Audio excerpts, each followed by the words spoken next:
Death can come in the strangest ways, and sometimes all it takes is something falling from above. 1 second you're living your normal life, the next, boom. In this video, we're counting down 5 of the most ridiculous deaths ever caused by falling objects. These freak accidents are so bizarre, they almost sound made up, but they're 100% real. Let's get into it. A man has been mauled to death by a lion at his family home in the eastern Czech Republic. Michal Prasek kept the 9-year-old big cat and another lioness for breeding in homemade enclosures in his backyard.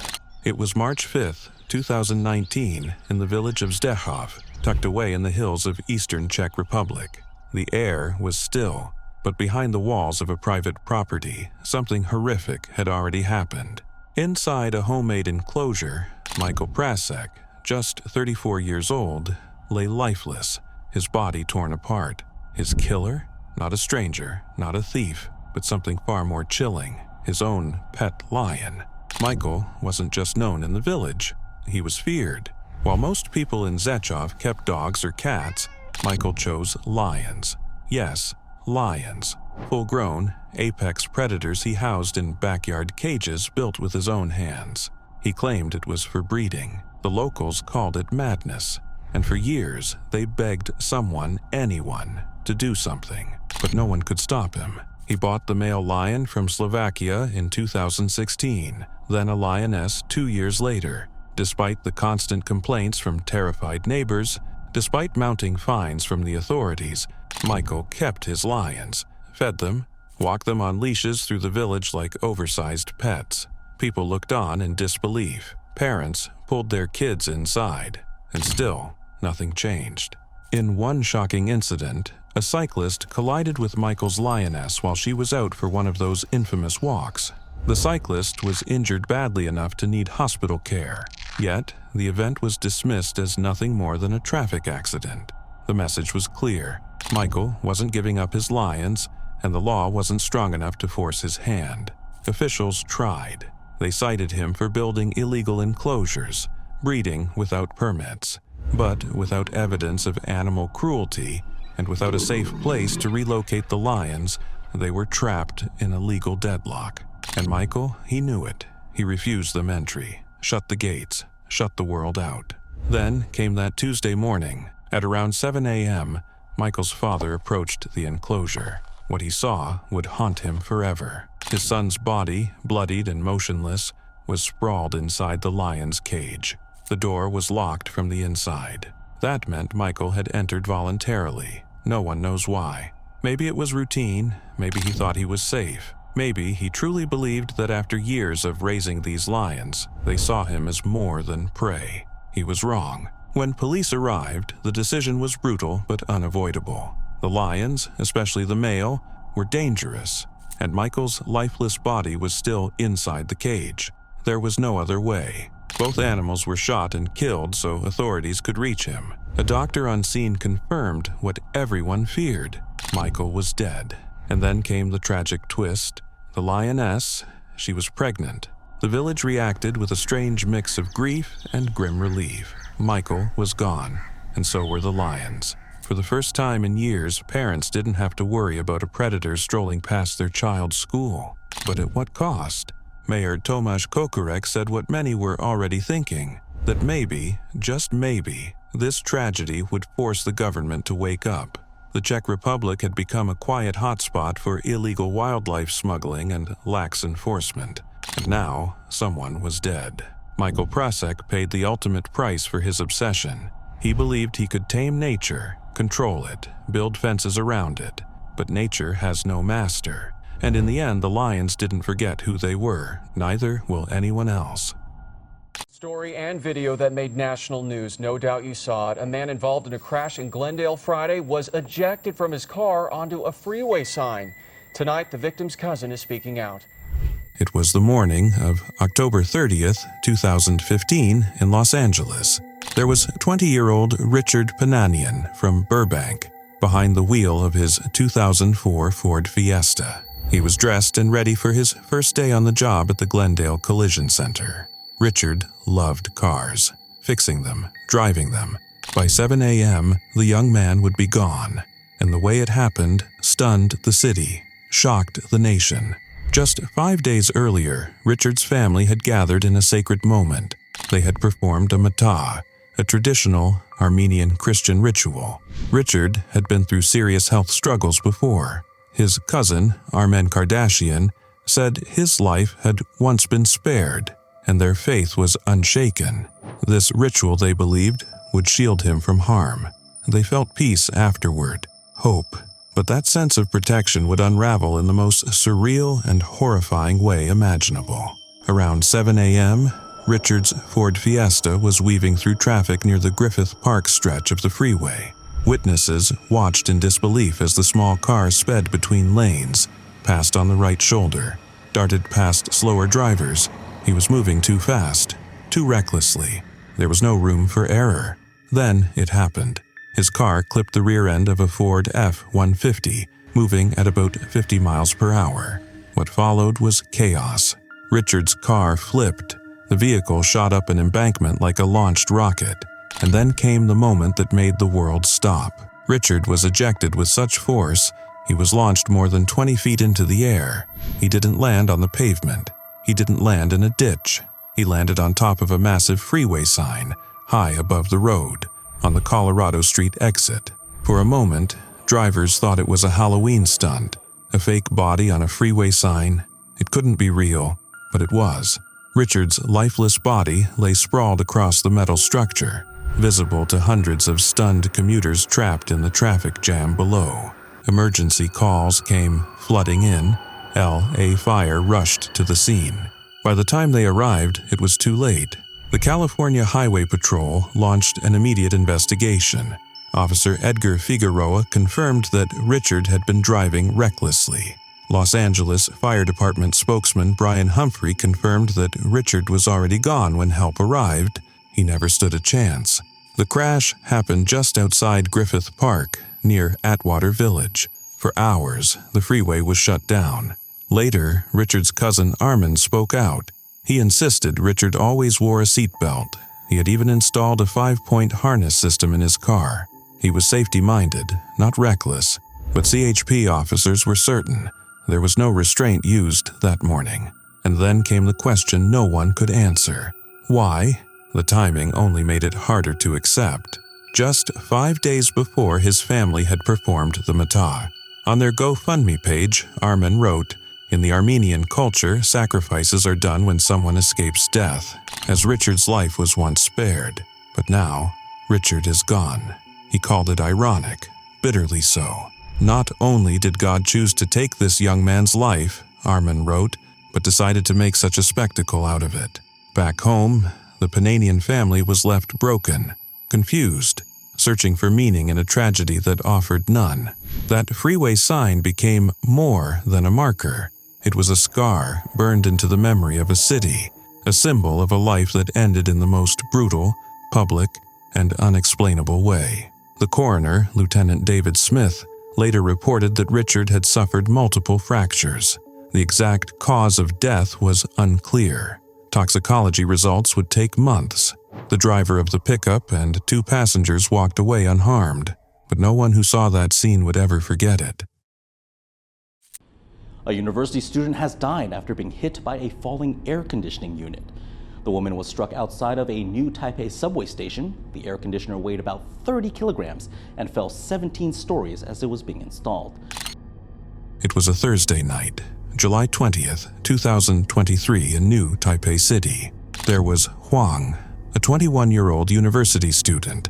She had just stepped out of a nearby building.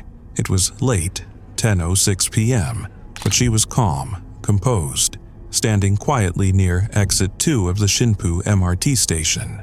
She was just waiting for her bus. She had no idea what was coming. High above her, on the 17th floor of a nearby apartment building, an air conditioning unit, 30 kilograms of cold steel and bolts, was barely holding on, unseen, unnoticed. And then, without warning, it fell. The crash was instant.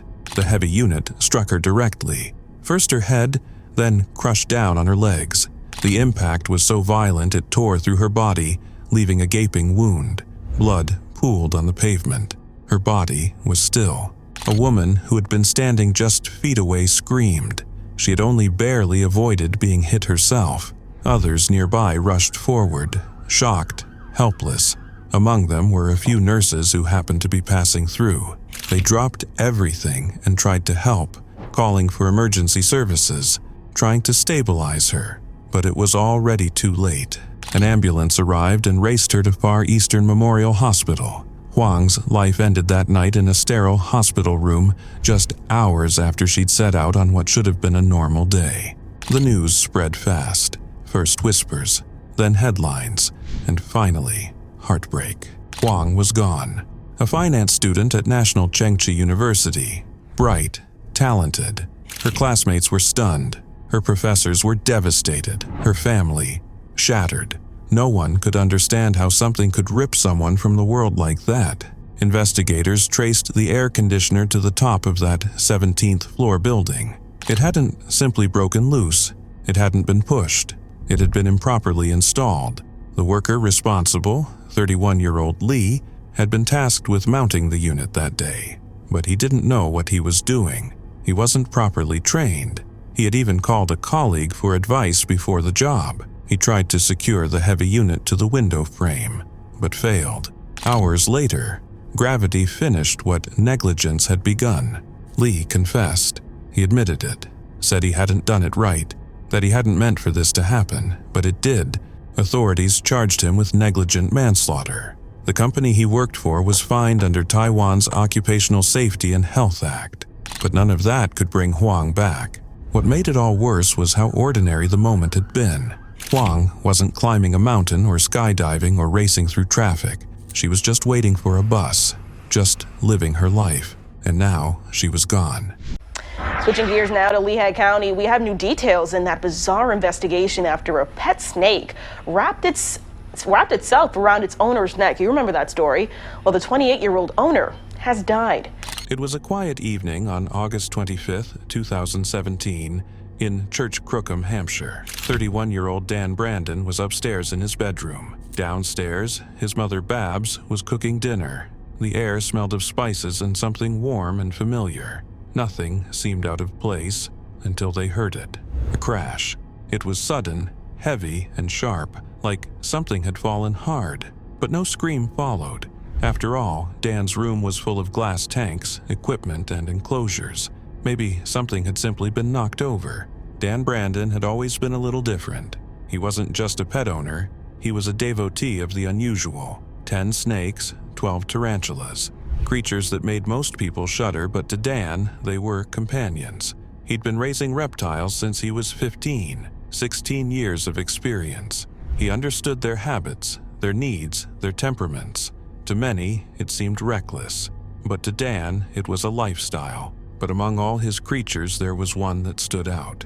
Tiny, an African rock python stretching 8 feet long, thick, muscular, and immensely powerful. Dan had raised her since she was small enough to wrap around his fingers. He called her his baby, often cradling her like a pet dog. But Tiny was no dog. African rock pythons are among the largest snakes in the world. Non-venomous, yes, but killers by design. They wrap their bodies around their prey, tighten with every breath, and squeeze the life out. Dan knew this. He respected this. In recent months, he'd even stopped placing Tiny around his neck. She had hissed at him occasionally, coiled defensively, even faked a strike once or twice. At 7:15, Babs called up to let Dan know dinner was ready. No answer. She called again. Still nothing. She asked her husband Derek to check on him. Derek went up the stairs, knocked once, then slowly pushed the bedroom door open, and what he found stopped him cold. Dan was lying face down on the floor, motionless. His body was cold to the touch. Panic erupted. Babs ran in behind, her eyes darting to the glass enclosures. Then she noticed it. Tiny's vivarium was empty. She was gone. Paramedics were called immediately. Dan was pronounced dead at the scene. His beloved python was eventually found, coiled tightly under a box in the corner of the room. An inquest was launched, desperate to answer a single, horrifying question. Did the snake kill him? Pathologist Dr. Adnan Al-Bad's findings were chilling. Dan had died from asphyxiation. There were hemorrhages behind one eye, blood vessels ruptured in his face and lungs, but no puncture wounds, no scratches, no broken bones, and no signs of a violent struggle. If Tiny had wrapped around Dan, she hadn't attacked him in a frenzy. She hadn't bitten, she hadn't fought.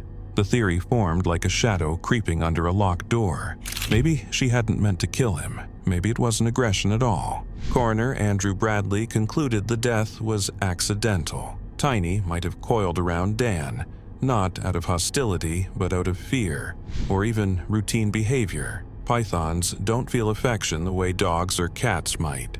They act on instinct, hunger, threat, movement. And sometimes, tragically, those instincts can misfire. Reptile expert Professor John Cooper examined Tiny and found no evidence of struggle on her body, no torn skin, no defensive wounds. If Dan had tried to pull her off, she hadn't resisted. Perhaps he never had the chance. He would have known what to do. He'd done it before, but maybe this time he was caught off guard. Maybe he passed out too quickly. Maybe the trust he had in Tiny clouded his reaction. No one really knows. Some experts still aren't convinced Tiny was the cause. The evidence wasn't definitive, but for Dan's parents, for his friends, for anyone who's ever looked into the eyes of an animal and believed love was enough, it didn't matter. Dan was gone. September 3rd, 1999. Ontario's Highway 401, North America's busiest roadway, hummed with routine. Cars headed to work, trucks moved goods, the skies above Windsor were calm. Nothing unusual, nothing alarming, until everything changed. Just after 8 a.m., near the Manning Road overpass, something rolled in like a silent threat. Fog. Not a gentle mist or morning haze. This was a wall of white, so thick drivers could barely see a meter in front of them. There had been no warnings, no alerts, just the sudden loss of sight. And then, the sound. Metal on metal. A tractor trailer, barely visible, began to slow. The truck behind it was following too close. It never had a chance to stop. It jackknifed across the highway. In the fog, no one saw it coming. One crash triggered another, then another. Within minutes, 5 separate pileups erupted in both directions. 87 vehicles. Fires broke out. Explosions ripped through the fog. One officer later described it as a massive fireball. It wasn't a highway anymore, it was a battlefield. 7 people died instantly. 1 more passed away later in the hospital. 45 others were injured, some severely. The fire was so intense that cars fused together. Victims were trapped inside, unable to escape the heat. A few made desperate attempts to flee on foot, only to vanish into the fog. Others screamed for help, their voices barely audible over the chaos. Constable Lee Bate of the Ontario Provincial Police was supposed to leave early that day for a softball tournament. But when the call came in, she raced toward the fog, unaware of what waited inside. She noticed a strange mist rising from the fields, something that didn't feel right. Without hesitation, she drove in reverse up a westbound ramp. Dispatchers confused, but it was the fastest way in. What she found defied belief. Vehicles stacked on top of each other, flames reaching skyward, people crying out, some in shock, others injured and dazed. Then, an explosion. Just 25 meters away, a firefighter threw her to the ground, shielding her from the blast. She never learned his name, she never forgot his face. She made it to her ball game that weekend. But every September 3rd, she remembers what she saw, what she heard, what she'll never forget. Just a kilometer away, Kirk Wallstead was feeding his peacocks when the sound of crashing metal shattered the quiet. He was a lawyer then, now the deputy mayor of Lakeshore. He ran toward the highway. His father and brother had already gotten there. They pulled injured passengers from cars and carried them across fields. On his father's property, under the shade of a tree, they set up a makeshift triage. Some lay bleeding. Some waited, silently, for word on loved ones who would never come. And still, more cars kept crashing. No one knew how big the disaster really was. The fog swallowed everything. What made it worse, what made it unforgivable, was that the weather system at Windsor Airport failed that morning. It didn't register the fog. No alert was issued, no one was warned. That failure may have cost lives. Highway 401, even before that day, had a reputation. Built in the 1950s and 60s, it was long, flat, and straight, perfect for highway hypnosis. 2 narrow lanes in each direction, gravel shoulders, a skinny median. Locals didn't call it Highway 401, they called it Carnage Alley. By the time the fog rolled in that Friday, 22 people had already died on that stretch in 1999 alone. Just days earlier, Ontario's transportation minister had described the highway as pleasant to drive. Gary McNamara, then deputy mayor of Tecumseh, got the call during his commute. He rushed to the scene and stood frozen, watching flames rise from twisted steel. Some people couldn't be rescued. One young woman was trapped inside her car. Telling her family she hadn't made it was one of the hardest things he'd ever done. The cleanup took days. The entire stretch had to be repaved. The government made changes, but to many, it felt like too little, too late. A coroner's inquest recommended 25 safety measures. Lawsuits followed.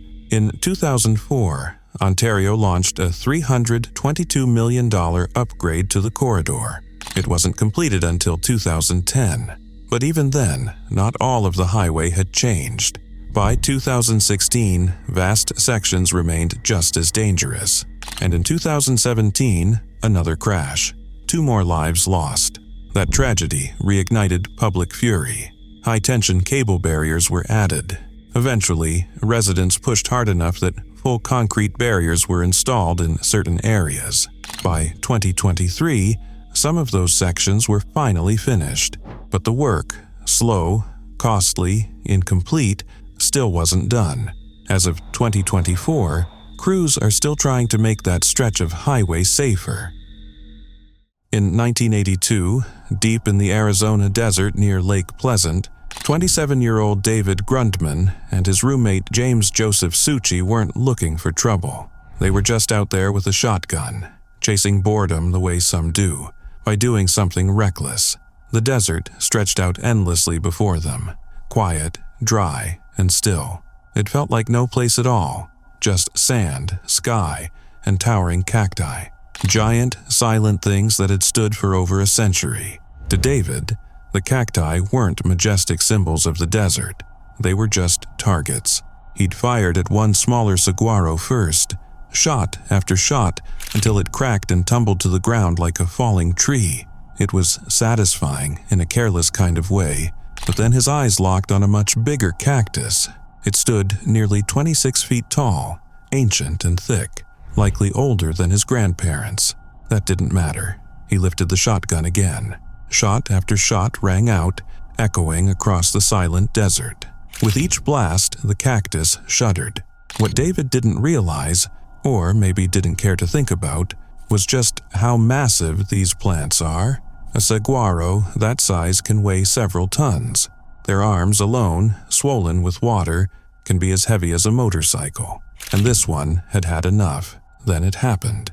With a sound no one saw coming, a deep, cracking snap. One of the cactus's massive arms, nearly 4 feet long and brutal with spines, broke free, and in a terrifying instant it came crashing down.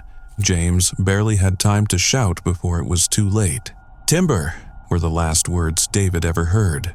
The heavy limb slammed into him with crushing force, pinning him beneath it. The spines tore into his skin and the weight alone left him broken and helpless. James froze. There was no one around, no help coming, just the desert, the heat, and the eerie silence that followed. David never made it out. What started as a casual afternoon of messing around in the wild had turned into one of the most bizarre and chilling deaths in Arizona's history. A freak accident? Maybe, but for some it felt like something more, like nature had struck back. The story of David's death spread quickly. People couldn't believe it. Killed by a cactus. It sounded made up, like a twisted campfire tale, but it was real, and it sparked something deeper. A sudden awareness of how little we sometimes understand the places we wander into. These cacti, the saguaros, aren't just background scenery. They're ancient, alive, protected under Arizona law since 1929. They hold water, provide shelter, feed birds, bats, and insects. They grow slowly, taking decades just to sprout a single arm. To destroy one is to undo a century in seconds. David didn't see that. He saw a target, and in return the desert answered. Some people still talk about that day with a sense of awe. Others shake their heads and call it karma. A man who tried to destroy something living, only to be killed by it in the end. Either way, the message is the same. Nature doesn't play games. It watches. And sometimes when pushed too far, it pushes back. The desert may look empty, but it isn't. It's full of life, quiet, still, and waiting. And every once in a while, it reminds us who's really in charge. Nikki Katsouras was killed in a horrific accident after speeding in her father's Porsche. Extremely disturbing photographs of her mutilated body quickly leaked and spread on many websites where she was dubbed Porsche Girl. It was Halloween, October 31st, 2006, in Lake Forest, California. A 18-year-old Nikki Katsouras had just finished lunch with her family. She was a quiet, artistic college freshman who loved photography. But that afternoon, something changed. Without warning, Nikki took the keys to her father's Porsche 911 Carrera. She had never driven it before. Her mother, Leslie, saw her pulling out of the driveway. Just 10 minutes after her father, Christos, had left for work. Panic set in immediately. This wasn't like Nikki. Leslie picked up the phone and called Christos, her voice tight with fear. He turned around right away, called emergency services, and began searching for their daughter. But nothing could have prepared them for what came next. Around 1:38 p.m., Nikki was speeding down the 241 toll road, over 100 miles per hour. Witnesses said she was changing lanes when she clipped a Honda Civic. In a split second, everything unraveled. The Porsche spun across the median into oncoming traffic and slammed violently into a concrete toll booth. The impact was catastrophic. Nikki died on the spot. First responders were stunned by what they saw. The car was mangled beyond recognition. The scene was so gruesome, the coroner didn't allow her parents to view the body. They had to identify their daughter in other ways. But as horrific as that moment was, what followed would break the family in ways no one could imagine. Just days after the crash, Nikki's family was blindsided by a second tragedy. Graphic photos from the crash, taken by the California Highway Patrol as part of their investigation, somehow made their way online. These weren't leaked accidentally. Two CHP employees, Aaron Reich and Thomas O'Donnell, admitted to sharing the images. Reich forwarded them to friends. O'Donnell claimed he only emailed them to himself. Either way, the damage was done. The internet did the rest. The images spread like wildfire. They were posted on message boards, social media, and shared through email chains. People gave her a cruel nickname, Porsche Girl. Strangers mocked the way she died. Some created fake memorial pages laced with insults. Others used the photos for shock content. And then, it got personal.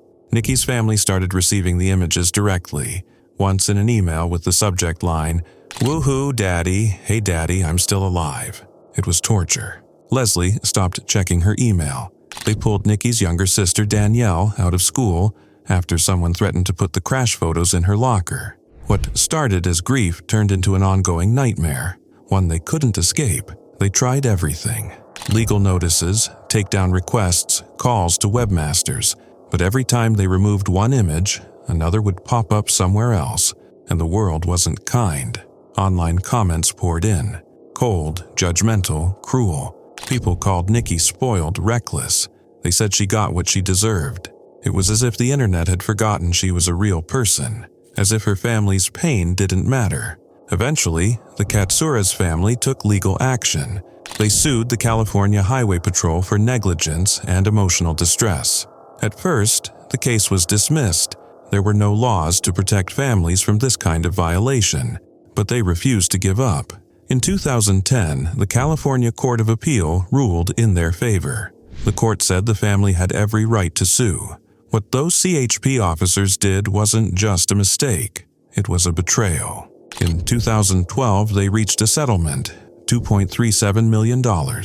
It couldn't bring Nikki back, it couldn't erase what had been done, but it was something. a message that this kind of cruelty wouldn't go unchallenged.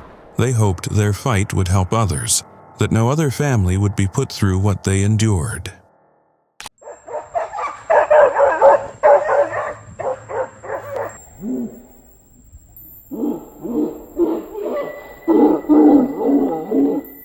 It was the morning of July 17th, 2006 in Salem Township, Pennsylvania. Sandra Piovesan, 50 years old, had entered the pen like she had done countless times before.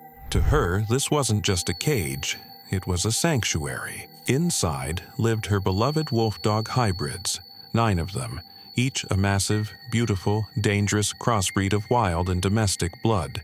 She loved them with a devotion few understood. But what Sandra didn't know was that she had just stepped into a trap. They had changed.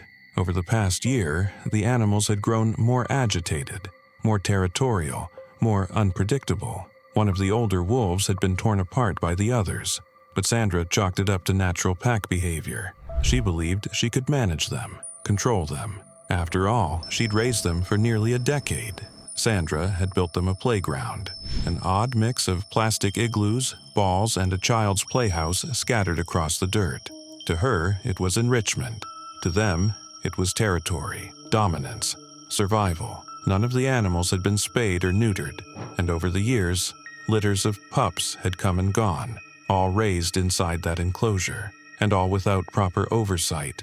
She didn't hold a license from the Pennsylvania Game Commission. Instead, she used basic dog licenses as a workaround, legal on paper, but reckless in practice. Neighbors complained about the smell, the noise, the rumors of unvaccinated animals, about the roadkill Sandra sometimes dragged in to feed them. People were scared. They kept their distance. They knew something wasn't right. But Sandra, she saw herself as their protector, their mother, their alpha. That morning, she stepped into the cage for the last time. When her daughter, Crystal, showed up later that day for breakfast, she sensed something was wrong. Sandra hadn't answered her calls. She wasn't picking up. So Crystal went to the house, pushed through the yard, and walked toward the enclosure. And what she saw shattered her world. Sandra's body lay motionless on the ground, torn and bloodied, surrounded by the very creatures she had loved. The grass was stained red. Her wounds were deep, bite marks, claw gashes. She had bled out alone inside the pen. State police responded quickly, but even from outside the enclosure, the danger was clear. The hybrids stalked along the fence line, eyes fixed, muscles tense. They moved together, like hunters. It was as if they weren't guarding Sandra's body, but claiming it. There was no choice. Authorities tranquilized the animals and later euthanized them all. It was the only way to recover Sandra's remains safely. The autopsy was grim but conclusive. She had died from the injuries inflicted by her own pets. People who knew Sandra weren't surprised.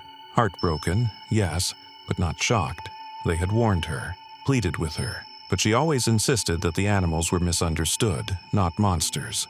Brian Gallagher, one of her closest friends, believed that the attack had been triggered by a shift in pack hierarchy. Maybe one of the wolves tried to take control. Maybe they all did. And in that moment, Sandra was no longer the caretaker, but the challenge. She didn't stand a chance.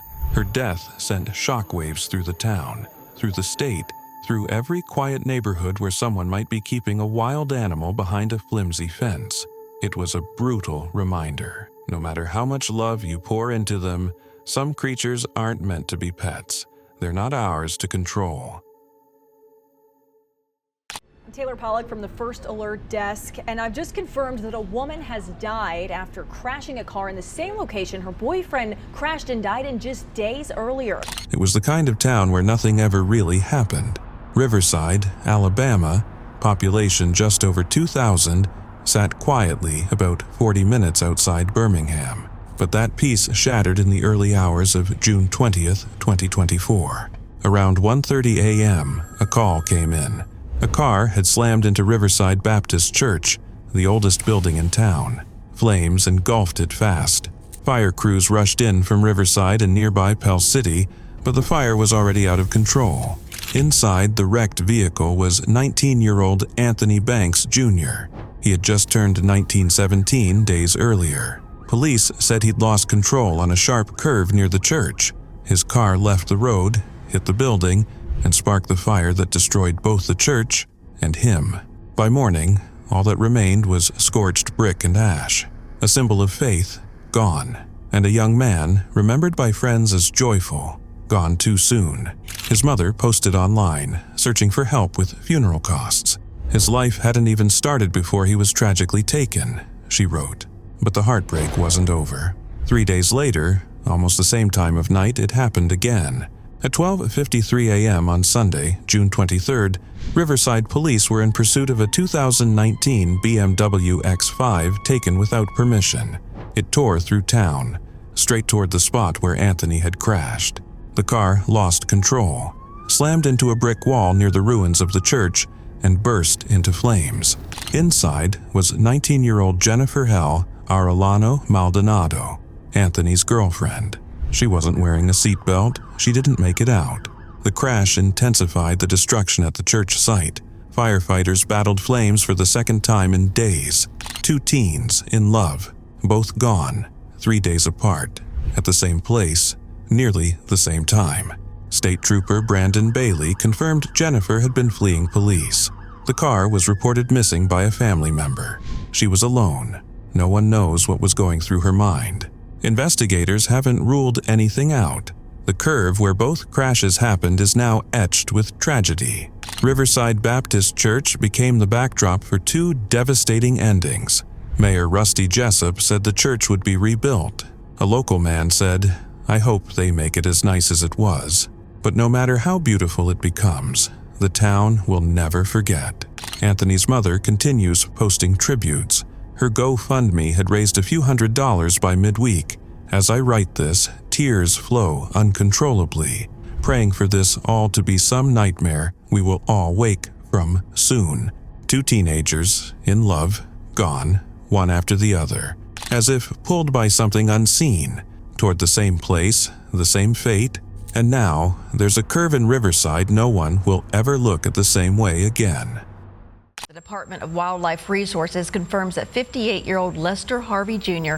of Phoenix, Virginia, has died from his injuries after being hit by a bear falling from a tree on Monday morning.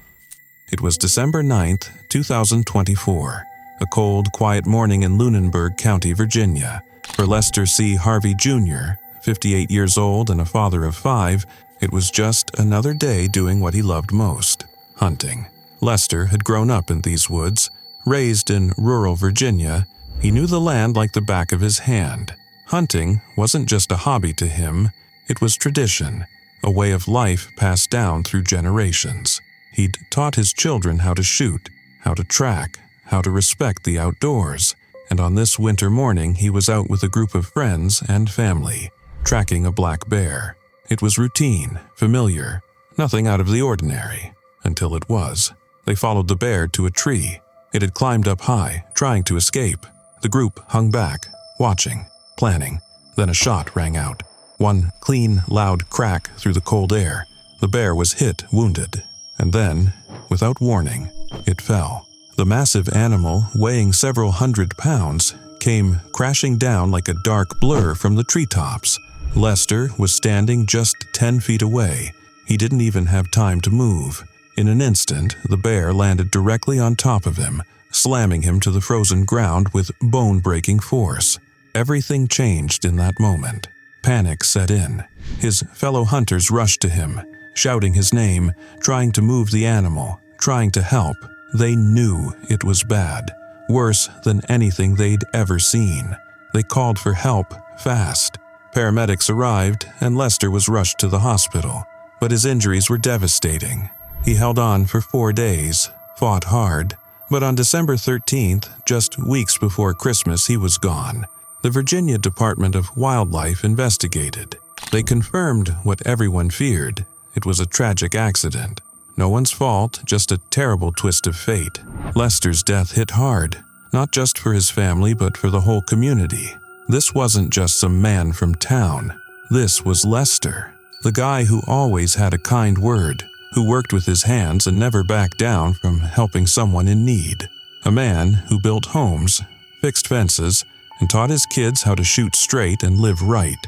His son, Josh, said it best. Dad was doing what he loved most, hunting with me and some of his best friends when this happened. I love you, Dad. We made so many great memories together, and I'm grateful for everything you taught me. His daughter, Lindsay, struggled to even put it into words. I'm broken in ways I didn't know I could be, she wrote. Please keep us in your prayers. The grief was deep. Lester left behind his wife, April, 3 sons, 2 daughters, and 8 grandchildren, each of them carrying a piece of his spirit. He was the center of their world, the quiet strength behind every holiday, every Sunday dinner, every lesson learned the hard way. At Mount Carmel United Methodist Church, where he'd spent years lending a hand at community events, people gathered to mourn. Not just his family, but friends, neighbors, old classmates, people whose lives Lester had touched in ways both big and small. His death didn't just seem unfair, it felt surreal. A bear falling from a tree? Who could imagine such a thing? But that's the way it happened. A twist no one saw coming. The kind of thing that makes you realize just how fragile life really is. And yet, even in the heartbreak, his family chose to focus on the life he lived, not the way he died. They remembered the warmth in his laugh, the way he lit up around his grandkids, the way he always showed up. No matter what, he was a protector, a provider, a man who left this world doing the very thing he loved, in the place that made him feel most alive. Lester's story now echoes through Lunenburg like a whisper carried by the winter wind, a reminder of how quickly everything can change, how precious each moment truly is, and how love, real, deep, lasting love, doesn't end when life does. It keeps going, in memories, in stories, in every tree, every trail, every step his children and grandchildren take. Because Lester wasn't just lost that day in the woods, he was remembered.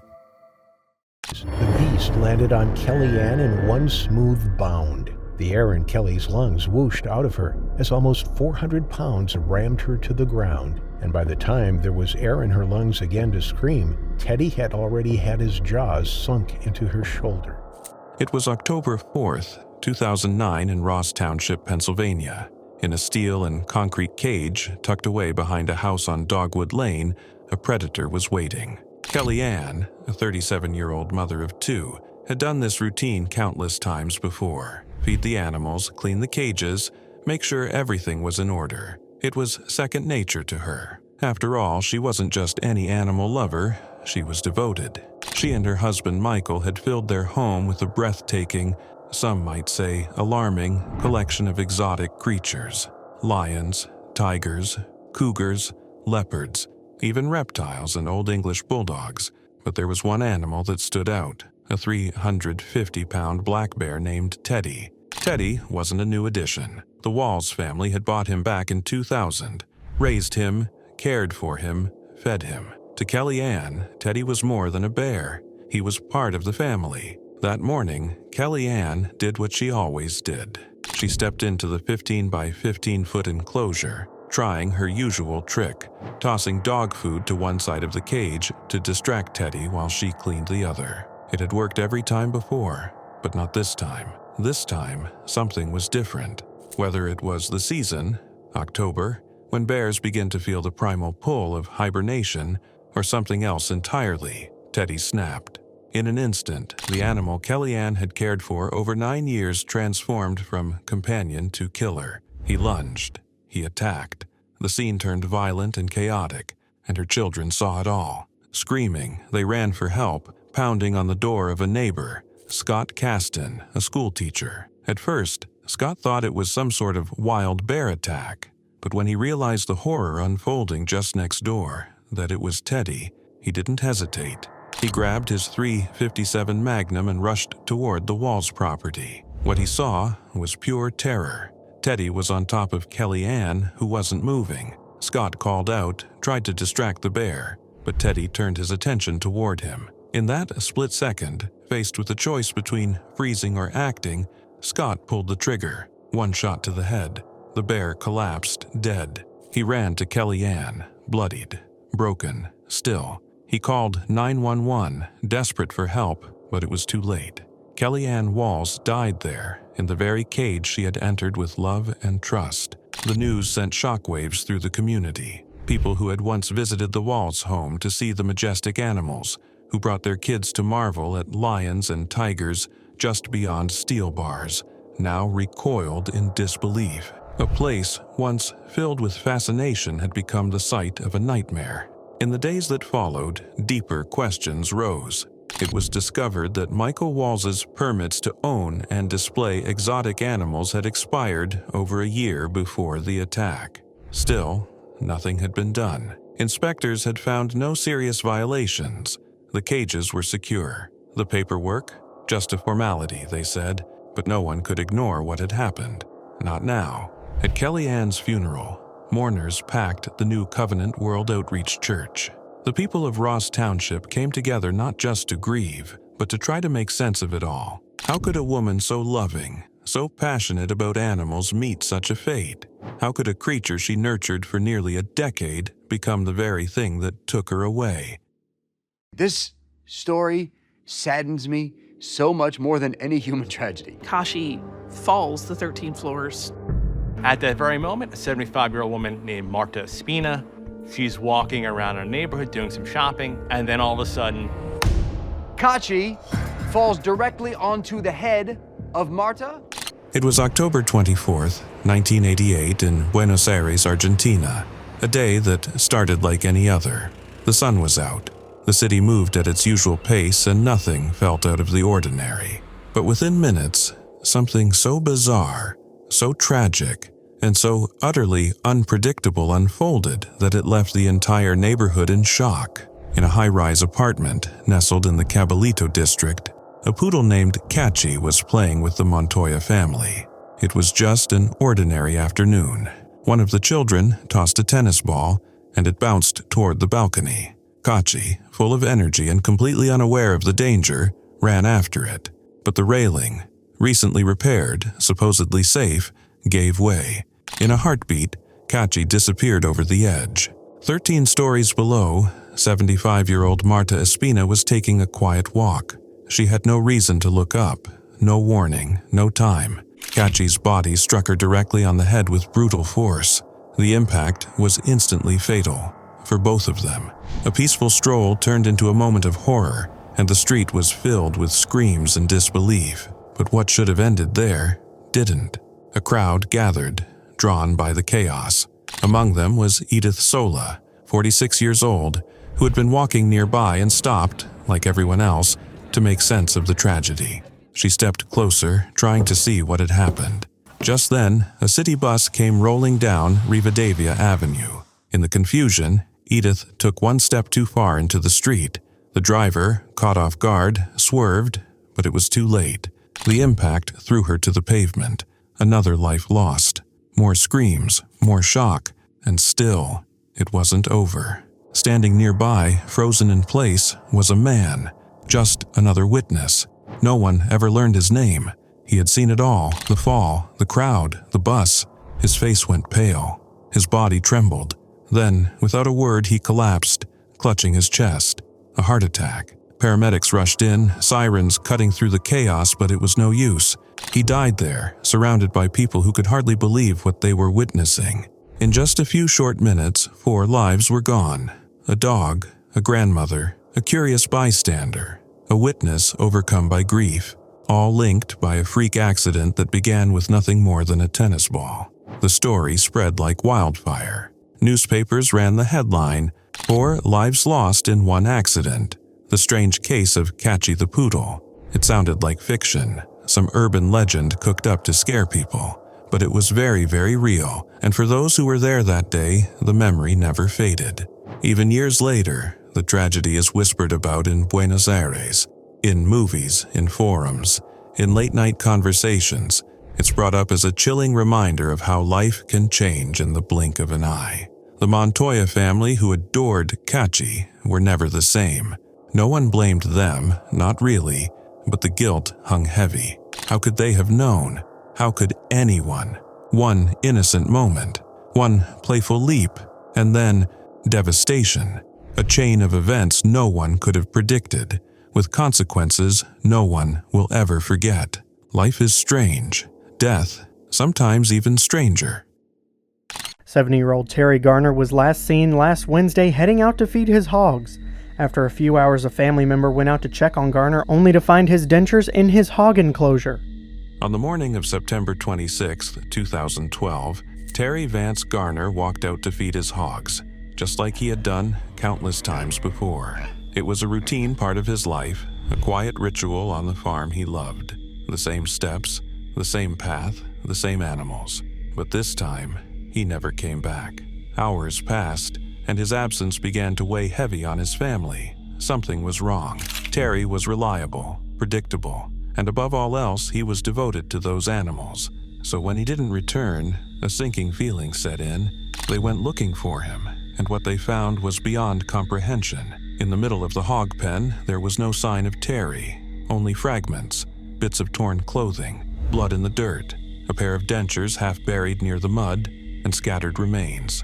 The rest of him was gone. The hogs, massive, some weighing over 700 pounds, moved around calmly, as if nothing had happened.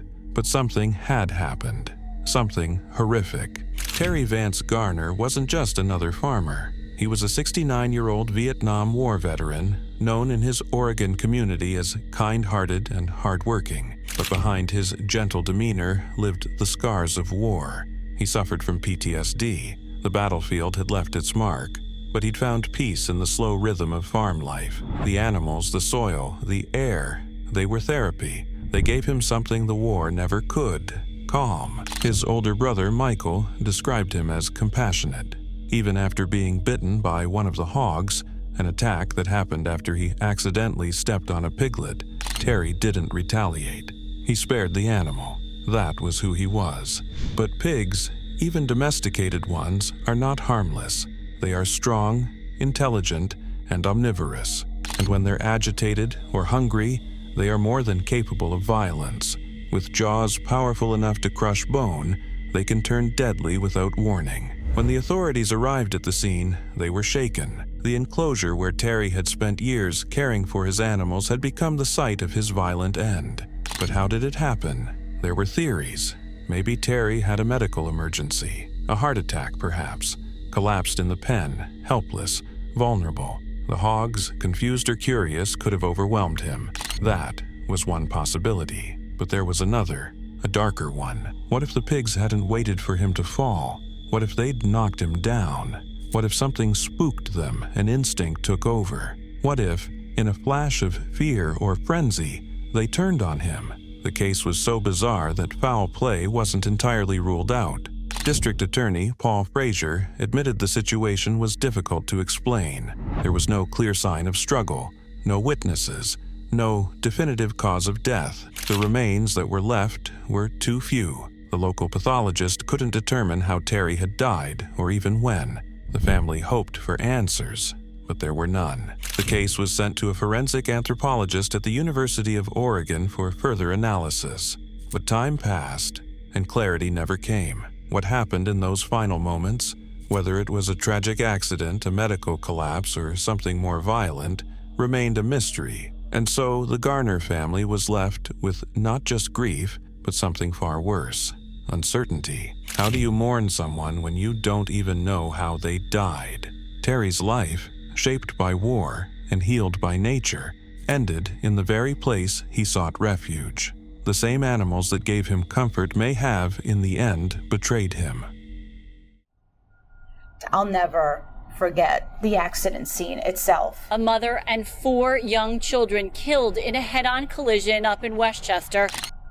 It was a Sunday morning, July 26, 2009, in Westchester County, New York. Diane Schuler, a 36-year-old mother of 2, was behind the wheel of her brother's minivan, heading home from a family camping trip. Her 5-year-old son, Brian, sat in the back seat, along with her 3 young nieces. It was supposed to be a peaceful drive back to West Babylon. Her husband, Daniel, followed close behind in his truck, the family dog by his side. They left the Hunter Lake campground around 9:30 a.m. After a quick stop at McDonald's for breakfast, Diane seemed completely fine, smiling, composed, in control. Nothing appeared out of the ordinary. They made one more stop at a gas station where she asked for pain medication, but the store didn't have any. Still, there was nothing that suggested anything was wrong. Not yet.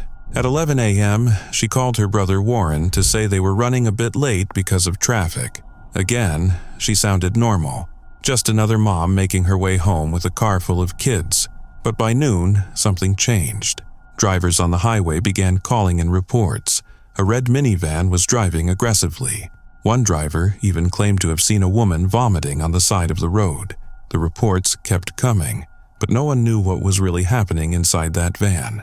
At 12:58 p.m., the first real alarm came from inside the vehicle. Diane's 8-year-old niece Emma called her father in a panic. She said something was wrong. Her aunt couldn't see properly. She wasn't acting right. Warren immediately called Diane. She picked up, but her voice was slurred, disoriented. She called him by the wrong name. When he urged her to pull over and wait, she insisted everything was fine, blaming the kids for distracting her, but it was clear something was very, very wrong. By the time Warren reached where she was supposed to be, the van was gone. Then, at 1:30 p.m., Diane made a turn that sealed their fate. She entered the Taconic State Parkway, going the wrong way, southbound, in the northbound lane. Witnesses were horrified. The minivan was speeding at over 80 miles per hour, barreling straight toward oncoming traffic. Some drivers swerved, others didn't have a chance. At 1:35 p.m., everything came to a violent, devastating end. The minivan slammed head-on into a Chevrolet Trailblazer.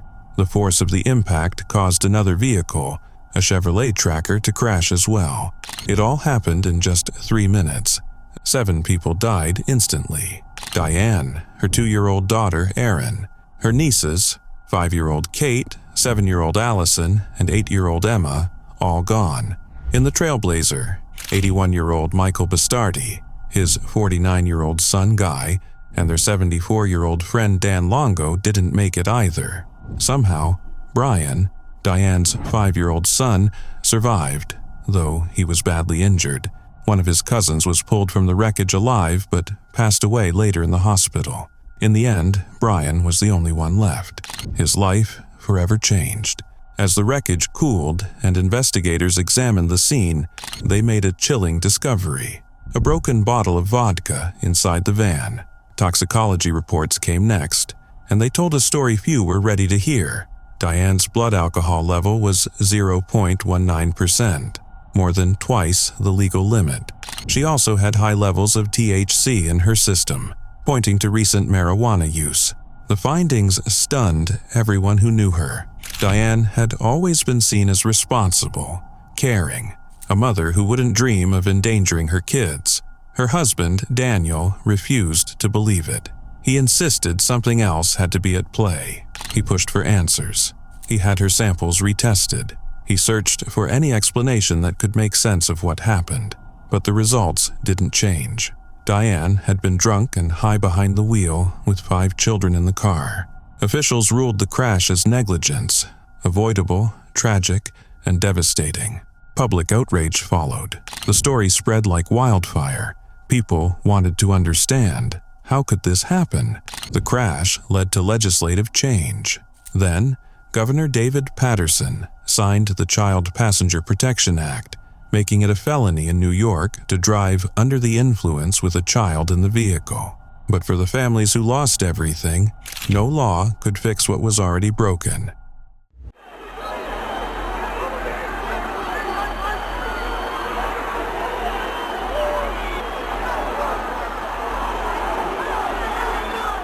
May 2nd, 2014, a Friday night under the lights in Recife, Brazil. The kind of night where football takes over the streets, where drums echo, chants rise, and thousands come together to live and breathe the game. Santa Cruz had just played Parnaíba at the iconic Arruda Stadium. The match ended in a draw, 1-1. Nothing extraordinary on the scoreboard, but what happened after, no one could have predicted. More than 8,000 fans began pouring out into the night. their voices still ringing with the tension of the match. Rivalries were fierce in this part of Brazil. Santa Cruz fans clashed with opposing supporters almost as soon as the final whistle blew. The mood shifted. Cheers turned to shouts, then to screams. In the chaos, a group of enraged Santa Cruz supporters stormed into the stadium restrooms. What they did next was unthinkable. They tore out toilet bowls from the walls, porcelain, heavy, jagged, and dragged them toward the upper stands. And then they threw them. 3 in total were hurled from above, crashing into the crowd below. One found its target. It struck 26-year-old Paulo Ricardo Gomes da Silva, a Santa Cruz fan, a man who had come to the stadium simply to watch his team, just like he'd done many times before. But this time, he wouldn't make it home. The impact was brutal. More than 750 pounds of force, a missile from the heavens. Paulo never stood a chance. He collapsed instantly, blood pooling around him as others scrambled to safety. The stadium, once alive with celebration, was now echoing with panic. He died right there, beneath the floodlights. For his mother, Jolma, the nightmare arrived with a phone call. Her voice would later tremble as she told the world, "They took my son away from me." The timing couldn't have been more horrifying. Brazil was just 40 days away from hosting the FIFA World Cup. Recife, where Paulo died, was one of the host cities. A new stadium, Arena Pernambuco, had been built to showcase the beauty of Brazilian football to the world. But that night, all eyes turned to Arruda and to the horror that had unfolded there. This wasn't a stadium malfunction. This wasn't a tragic accident. This was an act of violence. Brazil had always known football passion ran deep, but passion had long given way to rage in certain corners of the sport. Organized fan groups, known for instigating fights and stirring up mayhem, had become deeply embedded in Brazil's football culture. But now, the cost of that culture had become unavoidably real. A young man, dead, a mother, grieving, a nation, ashamed. The Arruda Stadium was shut down. Matches were canceled. Authorities launched an investigation, combing through video footage, trying to identify the killers. But even as they searched for answers, the question haunted every corner of Brazil. How did it come to this? For many, Paulo's death was a brutal wake-up call. A reminder that the sport meant to unite was now capable of dividing in the worst possible way. Stadiums had become battlegrounds. Loyalty had become a license for violence. And as the world prepared to descend upon Brazil for the greatest tournament on earth, faith in the country's ability to protect its own people was shaken. Officials promised tighter security, more patrols, metal detectors, surveillance. But to those who had seen Paulo's lifeless body on the stadium floor, those promises came too late. In the days that followed, his face appeared on posters, news broadcasts, memorials. His name became a symbol of what had gone wrong. And yet, even as the World Cup kicked off weeks later, with fireworks and music and cheers from the stands, something lingered in the air. Something heavier than the celebrations could hide. Paulo should have been alive to watch that tournament. He should have been waving a flag, screaming from a bar, celebrating every goal. Instead, his family mourned in silence, surrounded by flowers and photographs, holding on to memories while the world moved on. That night in Recife wasn't just another case of fan violence. It was the moment when a sport lost its innocence, when a night of football became a night of blood. And even now, all these years later, the questions remain. How many more lives must be lost before the madness ends? How many more families must suffer so a few can feel powerful in the stands? Football is supposed to bring us together, but that night, it tore a hole in the heart of Brazil. And in that silence, after the bowl shattered, after the body fell, after the sirens faded, you could almost hear it.